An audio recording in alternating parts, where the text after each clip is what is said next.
Бастамас бұрын жазылуды және лайк басуды ұмытпаңыз. Біздің сериямыз дәріханада заттар сатып алып жүрген қыздан басталады. Үйіне қайтып бара жатқанда ол артынан біртүрлі көрінетін жігіттердің еріп келе жатқанын байқайды. Ең жаманы олардың беттері жабық. Қызымыздың қолында көп сөмке болғандықтан ол қорқып, мазасызданып, бірдеңе дұрыс емес екенін сезеді. Олардың бірі Мэтт Лидия деп айтқанда, ол одан сайын қорқып, сериал кісі өлтірушілер туралы ойлай бастайды. Атты уайымнан ол қолындағы сөмкелер мен барлық заттарын түсіріп алады. Жігіттер оған көмектеспек болып жақындағанда ол қашып кетеді. Үйіне кірген соң ағасы оның бөлмесіне кіріп, олар көршіге жаңа жігіттердің көшіп келгенін, әрі олардың сымбатты екенін біледі. Ол ойлана бастайды, мен қайсымен бірге боламын екен? Сымбаттысымен бе? Бұлшықеттісімен бе? Бірақ ағасы оған, ояншы қызым. Қайда бара жатырсың?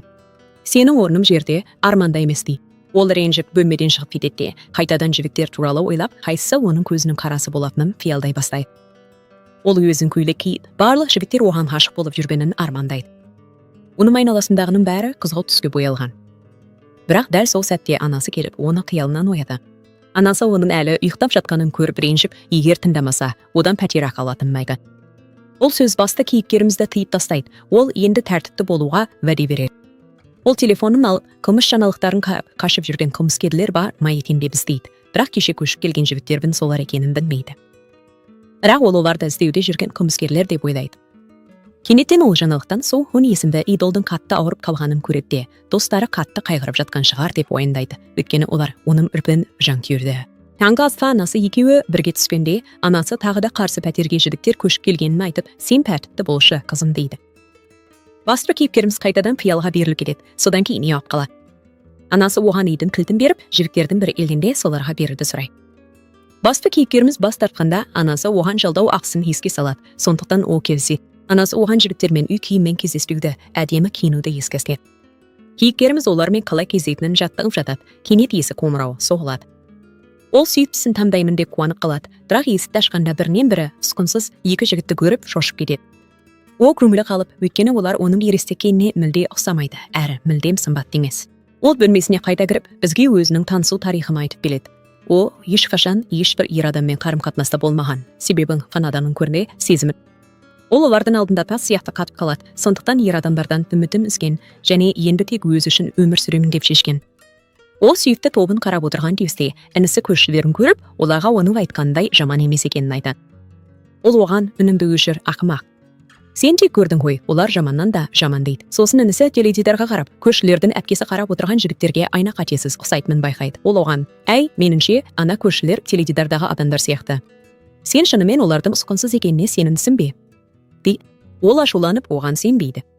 Сосын анасы одан көршілерге сәлемдесу ретінде тамақ апарып беруін сұрайды. Ол бас тартады, сонда анасы жай ғана біреуге қоңырау шалып, бос бөлмесі барын, оны жалға беретінін айтады.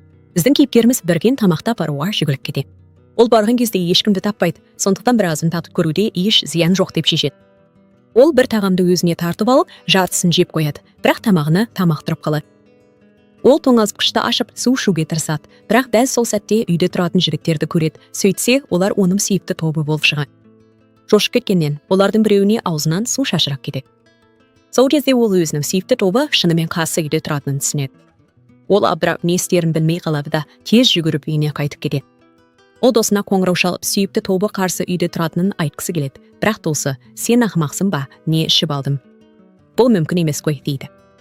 Басты кейіпкеріміз ренжіп досын тезірек келіп, өз көзімен көруін өтінеді. Ол досына дүрбі беріп, осы мүмкіндікті пайдаланып, оларды бақылауын сұрайды. Өйткені басты кейіпкеріміз ұяң болғандықтан ұнататын жігітімен сөйлесе алмайтынын біледі.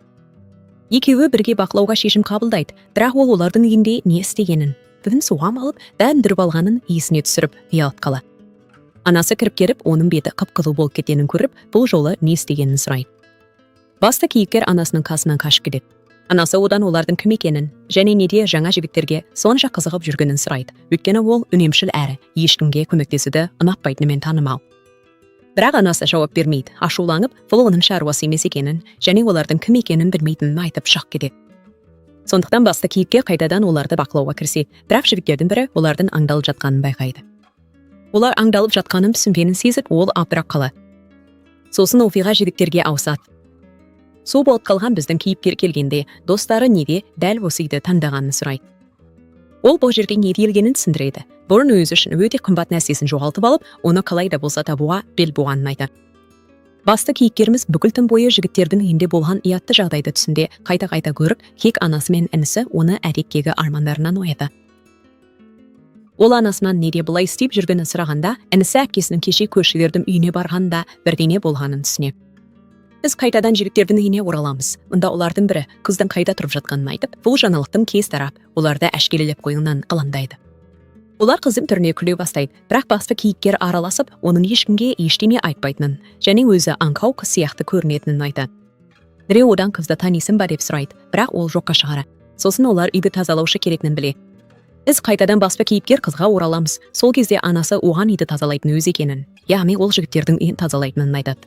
Әрине, басты кейіпкер қыз қарсы шығып, мен ешқашан анасының қызын бұлай қорлағанын көрген емеспін. Неге мені қорлағың келеді? Мен сенің қызыммын ғой, ант етемін. Тіпті мені қоқыс жәшігінен тауып алсаң да, бұлай істемес едім дейді. Анасы оған мұны үй үшін жасап жатқанын, әлі көп ақша төлейтінін айтады. Бірақ басты кейіпкер қыз бәрібір келіспейді. Сосын анасы, егер ол келіспесе, оның бөлмесін жалға беретінін еске салады. Сондықтан басты кейіпкер қыздың басқа амал алмай келісуге мәжбүр болады. Анасы оған жігіттер үйде болмайтынын, ал егер кездейсоқ біреуін көріп қалса да, онымен сөйлеспей, ол жоқ сияқты жүре беру керектігін айтады.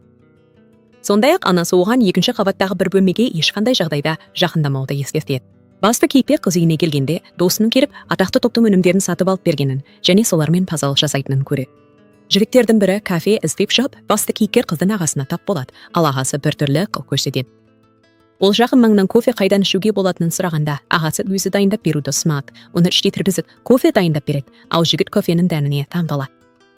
Ол басты кейіпкер қыздың ағасына дос болуды ұсынады. Біз басты кейіпкерімізге қайта ораламыз. Ол жігіттің үйіне тазалық жасауға барады. Қыз үйдің әдемілігі мен кеңдігіне таң қалып, тағы да қиялға беріледі. Қызым-ау, өзіне жанашыр болшы. Бірақ ол бір сәтте өзіне келіп жұмыс істеу керектігін, егер кешіксе, оны іздеп келетіндерін есіне түсіреді. Сондықтан ол тез тазалап, анасы ескерткен бөлмеге жетеді. Құрметпен қарап, ол олардың жеке кеңістігіне қол сұқпай, бөлмеге кірмеуді шешеді. Киімдерді ілуге шыққанда, ол дәріханадан шыққанда көрген 4 масканы табады. Сол сериялық қылмыскерлердің шын мәнінде атақты топ екенін түсінеді. Қызығушылығы басым түсіп, ол бөлмеге кіреді. Сөйтсе, бұл музыкалық бөлме екен. Алдында тарақанды көріп, оны өлтірмек болғанда, бүкіл бөлмені қиратып тастайды. Кенеттен біздің кейіпкер кіріп келіп, бұл шашылған бөлме өзінің бөлмесі екенін көреді. Ол көрініске ашуланып, оған айфайлап, мұнда не істеп жүргенін сұрайды. Ол өзінің қалай ақпарын білмей, кеш жүгіріп шығып кетеді. Жігіттер үйге келіп, қатты дыбысты естігенде, батырдың бөлмесіне жүгіріп шығады да, кенеттен баспалдақтан жылап түсіп келе жатқан басты кейіпкер қызды көреді. Жігіттердің бірі атты алға шығып, оны жұбатуға тырысады. Батыр төмен түсіп, олардың бір-біріне жақын тұрғанын көріп, қызғаныштай маңайды. Біз топ жаңа үйге көшпей тұрып болған оқиғаға флешбек арқылы ораламыз. Олардың бір концертінен кейін біздің батырдың алқасы абайсызда үзіліп қалады. Содан кейін ол атасының қайтыс болғаны туралы хабарлады. Батырдың бала кезінен атасына қатты жақын болғанын, алқаны да атасы сыйлап, ол әрдайым қасында болып деп айтқанын білеміз. Біз батырдың осы үйге атасымен бірге болған алқаны істеп қайтып келгенін білеміз. Себебі алқа үзілгеннен бері оларға үнемі жамандықтар болып жүр, ал ол алқа оның сәттілік тымағы болған. Біздің батыр қыз үйіне барып, телефоны жоғалғанын және қайда қалдырғанын есіне түсіре алмай отырғанын жазады. Ол телефонына қайта-қайта қоңырау шалады, бірақ ешкім жауап бермейді. Содан кейін оны батырдың бөлмесінде қалдырғанын түсінеді. Шынында да оның телефоны батырдың қасында екен. Ол телефонды қосып суреттерін ақтара бастайды, және оның қылға аса ұнамайтыны анық көрінеді, бірақ сол сәтте оның құрбысынан хабарлама келеді.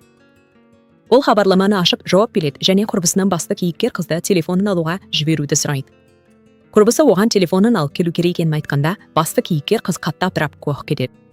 Ол құрбысына орнына өзі баруын сұрап, сен басшы. Сен менің досымсың әрі әпкемсің, ақ ол сен жақсы көретін топ. Оларды көресің дейді. Бірақ құрбысы оған бәрін біртіндеп түсіндіріп, қарашы, олар сені онсыз да есі ауысқан деп ойлайды. Мен сенімен бірге барсам, олар мынау есі ауысқан қыздың құрбысы деп айтпай ма? Сен ақымақсың ба? Әрине, жоқ дейді. Сосын біздің басты кейіпкеріміз олардың үйден шығып кеткенін көріп, енді үйде ешкім жоқ деп ойлайды. Телефонын алуға баруға шешім қабылдайды. Ол іздеп жүріп телефонын табады, бірақ кенеттен батырдың әлі үйде екенін көріп, қатты таң қалады. Ол қашып кетпек болғанда, батыр одан шынымен оны танымай ма деп сұрайды. Ол оған, әрине, оны танитынын айтады. Ол әйгілі EXO тобының мүшесі, тіпті оның есімін де біледі. Батыр оның ақымақтығына таң қалып, оған кетуін айтады. Басты кейіпкеріміз үйіне қайтып келген соң ауырып қалады. Біз топтың үйіне қайта ораламыз. Онда Батыр қыздың біраз уақыттан бері көрінбей кеткеніне таң қалады. Олардың бірі Батырдың оған тым қатал қарағанынан қыз ренжіп қалған, немесе ауырып қалған шығар деп қорқатынын айтады. Атырмына жоққа шығарып, өзін мүлде алаңдамайтын адам сияқты көрсетеді. Достарының бірі басты кейіпкердің ағасын танитынын айтып, неге ол көрінбей кеткенін одан сұрайтынын жеткізеді. Ол оның ағасына барады. Ал ағасы біртүрлі қылық танытып, қарындасының тұмау болып қалғанын айтады. Ол идолдан қарындасына көңіл бөлмеуін, тіпті оған жақындауға тырыспауын сұрайды. Өйткені қарындасы оларды ұнатпай, және бәрібір жаман деп ойлайды. Ол мұны қарындасының бұрын айтқандарына сүйеніп айтады. Шын мәнінде қарындасы олардың жан күйері екенін. Оларды басқадылар деп ойлағанды. Достарының бірі қайтып келіп, білгенін бүкіл топқа айтады. Ал олар кінәні басты кейіпкерге артып, бәрі оның кінәсі дейді. Біз қайтадан басты кейіпкер қызға ораламыз. Ол қиял әлеміне қайта сүңгіп, және басты кейіпкер жігітті ойлап отыр. Ол неге басты кейіпкер жігіт үнемі оған ашуланатынын түсінбейді. Өйткені ол дұрыс жауап беріп, оның кім екенін және шын есімін білгенен. Ол жігіттің өзіне не айтқанын қалағанын қайта ойлап түсіне алмай. Біз басты кейіпкер жігітке қайта ораламыз. Ол өзін кінәлі сезініп жүргені анық. Ол интернеттен суық тиюге қарсы ем іздеп, біреуін табады да өзі жасап көрмек болады. Бірақ сәтсіздікке ұшырайды. Дәл осы уақытта Дәуда оны ойлап, оған ғашық екенін түсінеді. Ол басты кейіпкер қызға жылы бір нәрсе сатып алуға шешім қабылдап, оны жеткізіп беру үшін оның інісіне береді. Басты кейіпкер қыз оны көріп, қасына жазылған жазбаны оқығанда қатты қуанып, сауық кетеді. Және бүкіл шатақтан кейін олардың өзіне деген көзқарасын қалай өзгертетінін ойлай бастайды. Ол олардың үйіне қайтадан тазалауға келеді. Бірақ басты кейіпкер жігіт келіп, оны мазалап, неге қайта келгенін, және бұл тек ақша үшін бе деп сұрайды. Ол оның сөздеріне ашуланып, жоқ, мен саған ұнамаймын. Құдай ақсы дейді. Ол енді оған жауап бермейтінін қадап айтады. Ол қыздың ренжігенін байқап, кешірім сұрап, тазалауды аяқтауға қалдырады. Ол енді оның жолына кедергі болмайтынын түсінеді. Олар оның қайта келген себебі өздерін кінәлі сезініп болған оқиғалар үшін кешірім сұрауға шешім қабылдағанын біледі. Оларға жұмыстан кететінін айтып, ешқашан оларға қиындық тудырғысы келмегенін, оларды аңдымағанын, немесе жеке өміріне араласпағанын түсіндіреді. Ол өзін атымен таныстырады. Ал жігіт, мен сенің атыңды білемін. Сенің атың Люңси дейді. Басты кейіпкер қыстан қалып, оның тек жанкүйері ғана болған адамның атын қайдан білетінін ойлайды. Ол оның кешірімін қабылдағанын айтып, жұмыстан кетудің қажеті жоқ екенін жеткізеді. Ол үйіне қайтып келгенде, жігіттің оған хабарлама жібергенін көреді. Жігіт оған дайындалуын, себебі сұхбатқа қатысатынын айтады. Бұл оны ресми түрде олардың үйінде жұмысқа қабылдайтын болғандықтан. Ол дайындалып жатқанда, сол уақытта оның інісі сыртқа шығып, үйдің алдында көп қыздардың жиналып тұрғанын, олардың бұл эксінің емегеп сүріп жатқанын көреді. Олардың ниеттерін мүлде түсінбейді. Үйге қайтып келіп, олардың есімдерін істегенде, жаңа көршілерінің атақты топ екенін біледі. Ол олардың ерекше тылсым күштерін көрсететін видеоларын көріп таң қалады. Біз қайтадан басты кейіпкерімізге ораламыз. Ол оларға қалай сөйлесуді жаттығып жатыр. Ол оларды көруге кеп келе жатқанда, інісі оны тоқтатып, дәл қазір бару қауіпті екенін айтады. Ол оған ескертеді, көршінің үйіне барма. Оларға тылсым күштер бар, мен сен үшін қорқамын. Олар отпен ойнай алады. Ол оған жолдан шегінуді айтып, бәрін өзі реттейтінін жеткізеді. Ол не істерін білмей, оған берген дулығасын шешіп береді, ал ол дулыға мен көршінің үйіне барады. Ол кейіпкермен кездескенде, ол одан өзіме не істедің деп сұрайды. Ол сөзін тұтқандай болады, ал ол оған отырып, өзін дұрыс таныстыруын айтады. Ол өзін таныстырады, ал ол туған жеріне байланысты оған лақап ат қояды. Ол бұл лақап атқа ренжігендей болады, бірақ ештеңе айтпайды. Сол күннен бастап ол үйде жұмыс істей бастайды. Жігіттердің әрқайсысы оны түрлі жолдармен сынай бастайды. Ақыры ол мүлде шаршап, әбден титықтайды. Ол досына шағымдануға тырысады, бірақ досы оған ештеңе айта алмайтынын, өйткені үйден тыс жерде олар туралы айтпауға уәде берген келісімшартқа қол қойғанын айтады. Егер олар біліп қойса, ол мәңгілікке олардың қызметшісі болып қалуы мүмкін.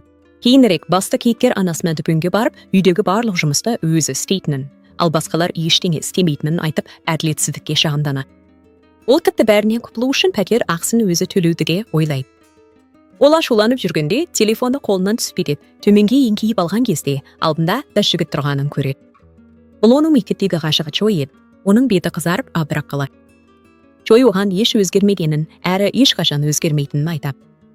Ол оған мысқылдап қарап, көзіне жас ала бастайды. Ол жағдайда ешкім қате түсінбесін деп, оны сабырға шақыруға тырысады. Кенеттен қалған жігіттер оның қасына жиналып, мына жігіт саған тиісе ме деп сұрайды. Үйге қайтып келгенде, Даудан жаңа пьесасына дайындалуға бірге жаттығуды сұрайды. Онда ол басты кейіпкер рөлінде.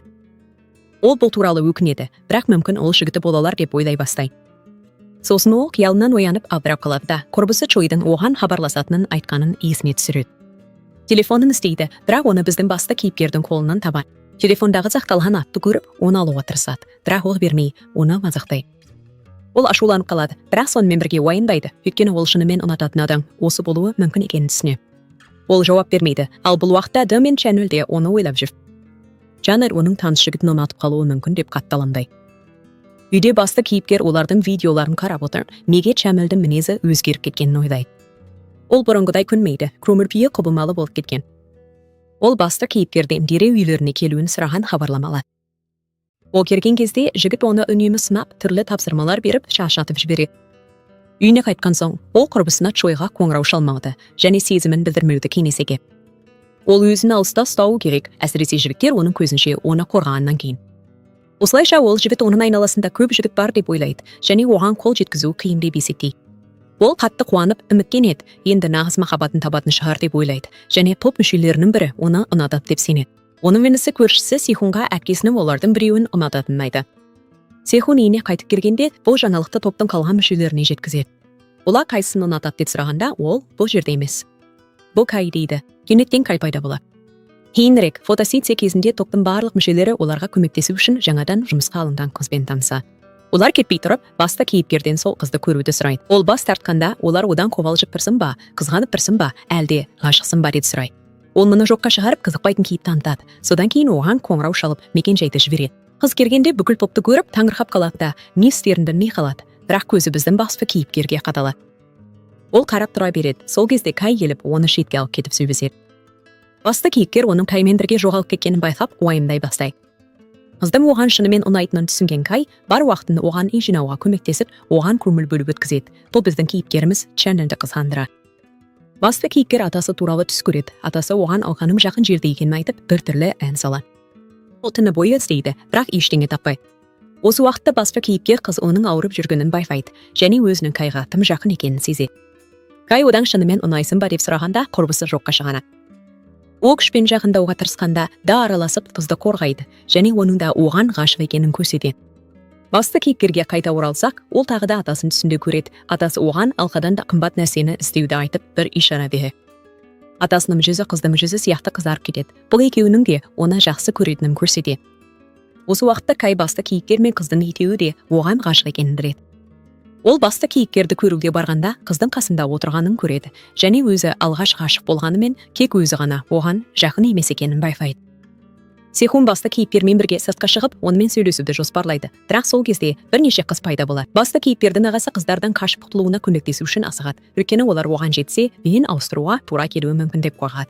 Ол қыздарды алаңдатуға тырысады, сол уақытта Сихун қашып кетеді. Кай қызға жақындауға тырысады, бірақ оның қолындағы затты түсіріп алып, қыз өзін жарақатты болады. Ол қызға көмектесіп, өзін оған ең жақын адам сезінетінін айтады, бірақ қыз бұған келіспейді, дегенмен Кай оның жанында өзін ең жайлы сезінетінін айтады. Ол топтың өзіне ең көп сенетінін түсінеді де, одан ең қатты кімді ұнататынын сұрайды. Қыз оның сұрағына таң қалады, ал ол ойын әрі қарай түсіндіріп, өзін жақсы көруін сұрайды. Қыз сөзсіз қалады. Кенеттен басты кейіпкер төмен түсіп, қызбен бірге спектакльге дайындалып жатқандай кейіп танытады. Басқалар одан кеше түсірілімде болғанда қалай дайындалып жүргенін сұрайды. Ол жауап бермей, керісінше қызға кетуін сұрайды. Үйде ол Кайдың сөздерін ойлап, екі жігіт те өзін аңқау деп санайтынын сезінеді. Досымен сөйлескенде, екеуі де оның өздерін ұнатқанын қалайтыны анық екенін, әрі екеуі де бірдей ақылды екенін түсінеді. Біз Сихунға өтеміз. Ол басты кейіпкер қызбен бірге отырып, оның ағасының және бір баланың ескі суреттерін қарап отыр. Ол суретке мұқият қарағанда, баланың басты кейіпкер екенін түсінеді. Ол дереу бұл суретті дауға көрсетіп, басты кейіпкер мен қыз бала кезден дос әрі өте жақын болғанын айтады. Біз басты кейіпкерге өтеміз. Ол жаңа әнді танымай, оны оқшыға. Содан кейін ол өзінің сәтсіздігін қайтару үшін алғаны қайта іздеуге барады. Осы уақытта басты кейіпкер қыз енді терең ұйқыда түс көріп жатыр. Басты кейіпкер оған анасы келіп, бәрін түсіндіріп, оятқанша қайта-қайта қойып жүрген сұрақтарын қояды. Басты кейіпкер қыз бала кезіндегі досы Чан туралы түс көріп жүрген болып шығады, бірақ ол Чанның шын мәнінде онымен танысуға тырысып жүрген басты кейіпкер екенін білмейді. Содан кейін біз басты кейіпкерге көшеміз. Ол атасының кеңсесінен алғанын іздейді, бірақ ештеңе таппайды. Ыстықтап кеткен соң ол күртесін шешіп, бір жаққа лақтырып жібереді. Кенеттен оның алдында есік ашылып, ол атасының құпия кеңсесіне апарады. Дәл сол сәтке басты кейіпкер қыз үйіне тазалық жасауға келекке сол жерде өзінің суретін көреді. Ол әлі күнге дейін суретті сақтап жүргені үшін ағасына ренжиді және ер басты кейіпкердің сол жерде екенін де байқамайды. Егер ол суретке мұқият қараған болса, оны бірден танып қояр еді. Ол ер басты кейіпкердің күртесінің жақын жерде ілулі тұрғанын байқап, оны алып алады. Сосын ол бұрын бұл үйде ешқашан байқамаған бір қызық есіктің ашылғанын көреді. Қызығушылығы оны ішке кіруге итермелейді, ол да кіреді. Ер басты кейіпкер оның бар екенін сезеді, ал ол оны амандаспақ болады. Ол бірден тығылып, басына бір нәрсе жаба қояды. Ол бастапқыда оны танымағанын айтады. Ол беріледі де бұл жердің не екенін сұрайды. Ол оған бұл оның шаруасы емес екенін айтады. Ол бұл жер атасының құпия жасырынған орны болған шығар деп ойлайды. Олар бұл жерде бұрын қарт адам тұрғанын анықтайды. Кенеттен ол балалық шағынан қалған ойыншықты тауып алып, басты кейіпкерге бұл ойыншықты оған бала кезіндегі досы сыйлағанын айтады. Ол бәрін білетінін және оның 6 жаста болса да ақылды бала болғанын айтады. Басты әйел кейіпкері таң қалып, оның мұндай мәліметтерді қайдан білетінін сұрайды. Ол егер ол жақсылап ойланса, бәрін түсінетінін түсіндіреді. Ол оның да ақылды бала болғаны анық дейді, бірақ жігіт әзілдеп, оның бәрін ойламағанына шағымдана. Ол кетпек болғанда, есіктің жабық екенін байқап, екеуі де іште қалып қойғандарын түсінеді.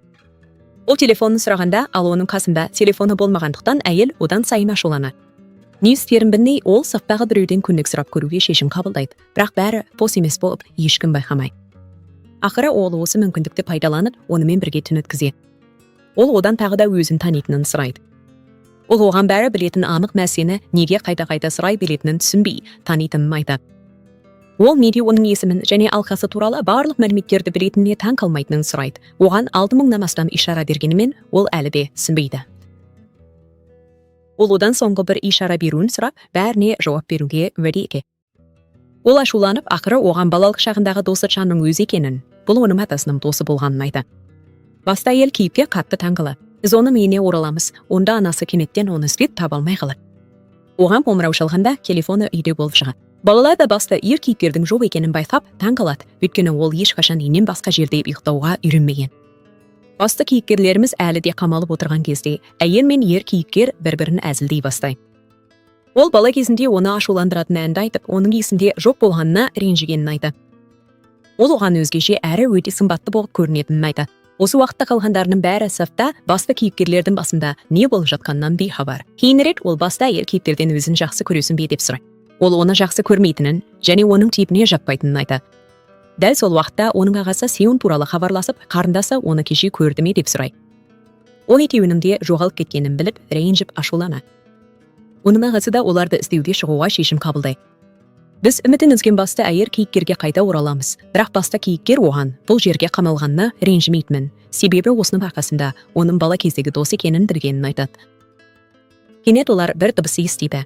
Олар есікке қарай жақындағанда жарық сөніп қалады, ал басты кейіпкер оның қасында атасының алқасы бар екенін байқайды. Оның ағасы көршінің үйіне барып, кездейсоқ құпия кітапхананың есігін ашып ішіне кіреді. Сол жерде олар кезін басты кейіпкермен бірге тауып, ол ақыры үйіне оралады. Анасы мүнде өзін ұстай алмай, оған айғайлап тылым жоғалып жатқанына қалай ұйықтай аласың дейді. Және оны кінәлауды жалғастырады. Біз басты кейіпкердің достарына өзін қамап кеткенін айтып, олардың ешқайсысы оны іздеуді ойламағанына ренжігеніне қайта аламыз.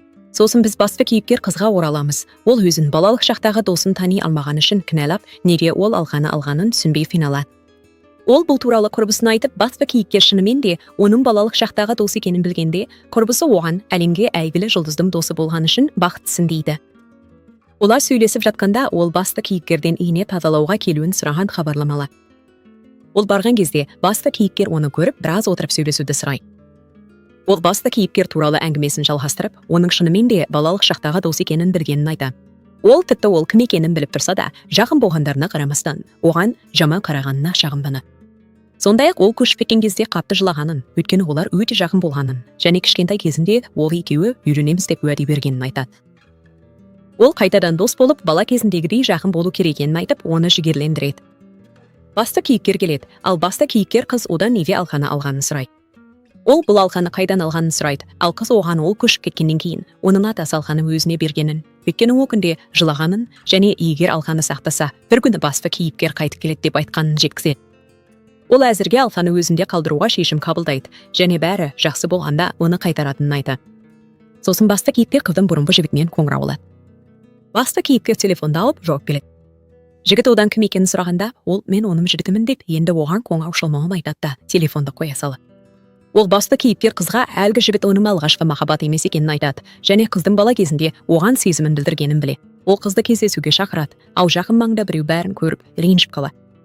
Оларды бөлмек болған кезде оған достары қоңырау шалып, топтың жетекшісі жоғалып кеткенін айтады. Басты кейіпкерсінің ауруханадан кеткенін біледі, ал өзімен қалған топ мүшелері оның қайда екенін білмеген соң уайымдайды. Біз сінің дәрігердің оның жағдайы туралы сөйлескенін естіп қойған соң кеткенін білеміз.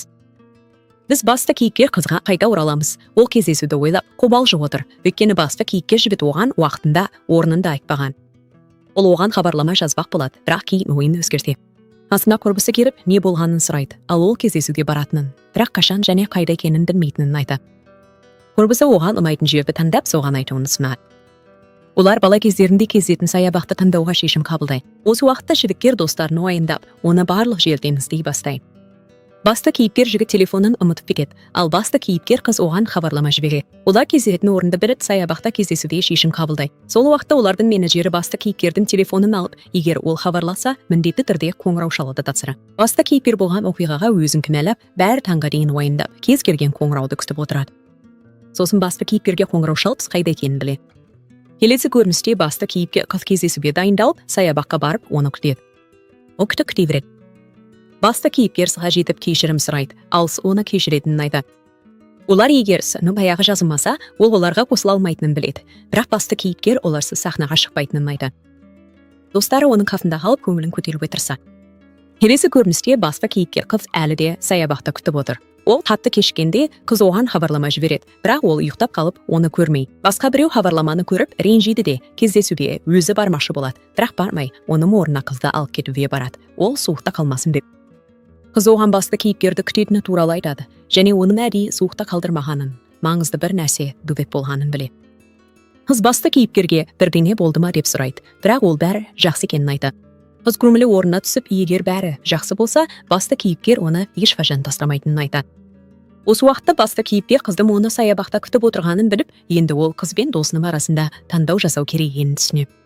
Ол өз бақыты үшін емес, олардың бақыты үшін құрбан болуға шешім қабылдайды. Біз қайтадан басты кейіпкер қызға ораламыз. Ол ақыры оны көргенде қуанып кетеді.